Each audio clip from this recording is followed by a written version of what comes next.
சென்னை மக்களுக்கு சுத்திகரிக்கப்பட்ட குடிநீர் வழங்கப்பட வேண்டும் என்ற உன்னத நோக்கத்துடன் பொறியாளர் மேட்லியின் தீவிர முயற்சியால் 102 ஆண்டுகளுக்கு முன்னர் 1914ஆம் ஆண்டின் இறுதியில் டிசம்பர் 17ஆம் தேதி துவக்கி வைக்கப்பட்ட இந்த கீழ்ப்பாக்கம் குடிநீர் சுத்திகரிப்பு நிலையம் மூலம்தான் இன்று வரை வடசென்னை மற்றும் மத்திய சென்னையின் பெரும்பாலான பகுதி மக்களின் பயன்பாட்டுக்கு குடிநீர் அனுப்பி வைக்கப்படுகிறது. சென்னை மக்களின் தேவைக்கு தினசரி 1280 மில்லியன் லிட்டர் குடிநீரை விநியோகிக்கும் திறன் கொண்ட இந்த சுத்திகரிப்பு நிலையத்தில் இருந்து மட்டும் 5275 கிலோமீட்டர் நீளம் உள்ள குழாய்கள் மூலம் தினசரி வெறும் 270 மில்லியன் லிட்டர் ஏரி நீர் சுத்திகரித்து மக்களுக்கு விநியோகிக்கப்படுகிறது. ஆனால் சுத்திகரிக்கப்பட்ட அந்த நீரும் கலங்களாக தூசியுடன் குடிநீர் குழாய்களில் வருகிறது என்பதுதான் மக்களின் ஆதங்கம். கீழ்ப்பாக்கம் குடிநீர் சுத்திகரிப்பு நிலையத்திற்குள் எப்படி நடக்கின்றன சுத்திகரிப்பு பணிகள் என்பதை அறிய அங்கு எடுக்கப்பட்ட வீடியோ காட்சிகளும் புகைப்படங்களும் அதிர்ச்சி அளிக்கும் ஆதாரங்களாக உள்ளது. அதிகாரிகளின் அலட்சியம் எப்படி மக்களின் உயிரோடு விளையாடுகிறது என்பதையே இந்த காட்சிகள் நமக்கு காட்டுகிறது.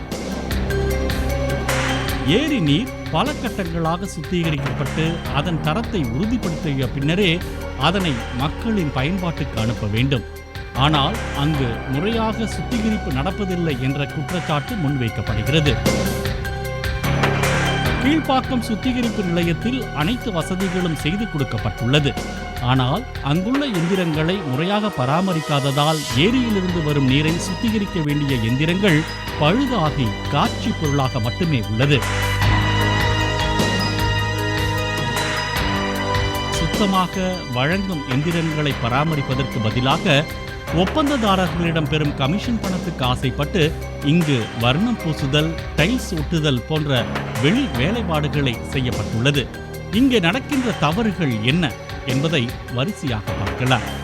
ஏரி நீர் வந்து வீழும் பிரம்மாண்ட சுத்திகரிப்பு தொட்டியின் உள்பக்க சுவற்றில் பல வருடங்களாக உள்ள பாசி போல படர்ந்து காணப்படும் கழிவுகளை சுத்தப்படுத்தவில்லை. அதை விடுத்து தொட்டியை சுற்றி வர்ணம் பூசுவதில் ஆர்வம் காட்டி வருகின்றனர். தண்ணீரை சுத்திகரிக்கும் படுக்கைகளில் குளோரின் தண்ணீர் பட்டால் டைல்ஸ் உதிர்ந்து குடிநீரில் கலந்துவிடும் என தெரிந்தே 6 மாதத்துக்கு ஒருமுறை உள்பக்கம் மற்றும் பக்கவாட்டு சுவற்றில் டைல்ஸ் ஒட்டி கமிஷன் பார்க்கின்றனர். ஏரி தண்ணீரில் உள்ள அழுக்குகளையும் கழிவுகளையும் பிரித்தெடுக்க அழுத்தம் கொடுக்கும் 10க்கும் மேற்பட்ட கழிவுநீர் பிரித்து அகற்றும் எந்திரங்கள் பழுதடைந்து டியூபுகள் இணைப்பு இன்றி இருப்பதால் தண்ணீரில் கலந்துள்ள கழிவுகள் முறையாக பிரிக்கப்படுவதில்லை.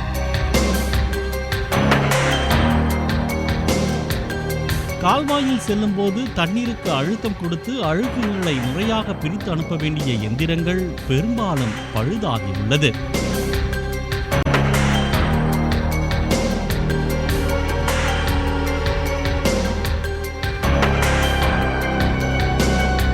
எந்திரங்களின் அருகிலிருந்து அழுத்தத்தை அவ்வப்போது அதிகரித்து குறைத்து இயக்க வேண்டிய ஊழியர்களோ பணி செய்யாமல் கம்புகளை முட்டு கொடுத்து வைத்திருப்பதால் தண்ணீரில் அழுக்குகள் பிரிக்கப்படாமல் செல்கிறது.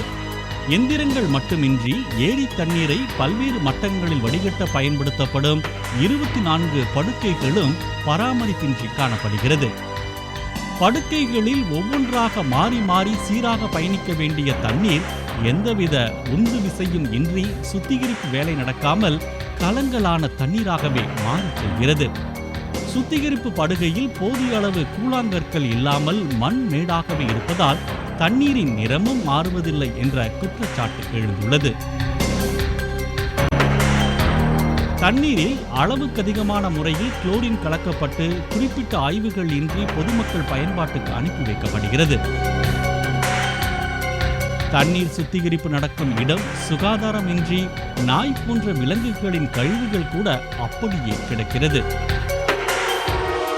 மேற்கண்ட துப்புரவு மற்றும் சுகாதார பணிகளை மேற்கொள்ள நியமிக்கப்பட்டுள்ள 2 ஊழியர்களும் எந்த தொட்டியையும் சுத்தப்படுத்துவதில்லை.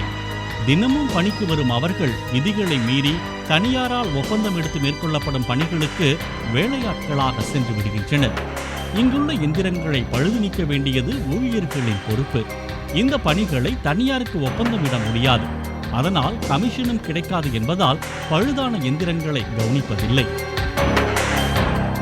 வர்ணம் பூசுதல், டைல்ஸ் ஒட்டுதல், குடிநீர் குழாய் அமைத்தல் போன்ற தனியார் மேற்கொள்ளும் பணிகளில் இருந்து மாதந்தோறும் லட்சக்கணக்கில் கமிஷன் வருவதால் அதிகாரிகள் அவற்றின் மீது மட்டுமே அதீத கவனம் செலுத்துவதாக கூறப்படுகிறது. தண்ணீர் சுத்திகரிப்பு எந்திரங்களை தனித்தனியாக பழுது நீக்குவதால் பெரிய அளவில் கமிஷன் பார்க்க முடியாது என்பதால் இதனை கண்காணிக்க வேண்டிய அதிகாரிகளும் மெத்தனமாக அலுவலகத்திற்குள்ளே இருந்து விடுகின்றனர்.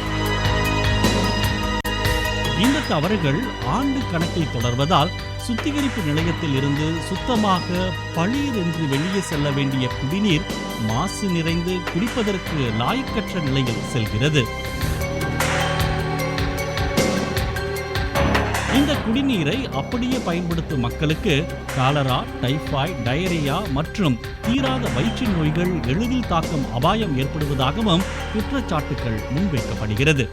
தரமற்ற குடிநீரால் மக்களுக்கு பெரும் பாதிப்பு ஏற்படும் முன்பாக அமைச்சர்கள், உயர் அதிகாரிகள் ஆய்வு செய்ய வேண்டியது அவசியம் ஏற்பட்டுள்ளது.